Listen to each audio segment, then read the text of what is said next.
ارشاد فرمایا رسول اللہ صلی اللہ علیہ وآلہ وسلم نے کہ جب اللہ تعالیٰ اپنے کسی تابع دار بندے کی روح قبض کرنا چاہتا ہے تو ملک الموت کو حکم ہوتا ہے کہ میرے پیارے بندے کو سلام کہنا۔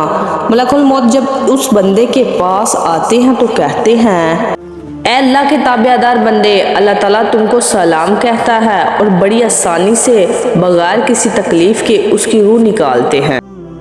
سبحان اللہ، کتنی بڑی رحمت ہے، نعمت ہے ایسی موت پر ہزاروں زندگیاں قربان۔ حقیقت یہ ہے کہ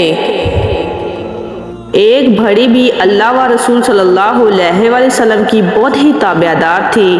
جب ان کے مرنے کا وقت آیا تو گھر والوں نے ان کے بیٹے کو سامنے کیا اور کہا کہ ذرا اس بیٹے کو دیکھ لو۔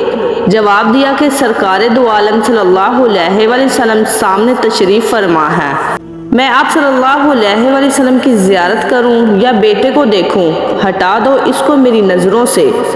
حضور کے سامنے بیٹا کیا چیز ہے؟ یہ حضور صلی اللہ علیہ وآلہ وسلم کا معجزہ تھا، بس اس حال سے دنیا سے چل بسی۔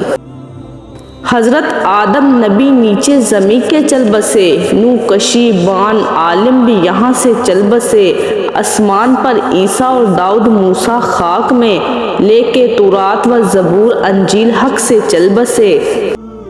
واسطے جن کے زمین و آسماں پیدا ہوا، جنت الفردوس میں وہ حق کے پیارے چل بسے۔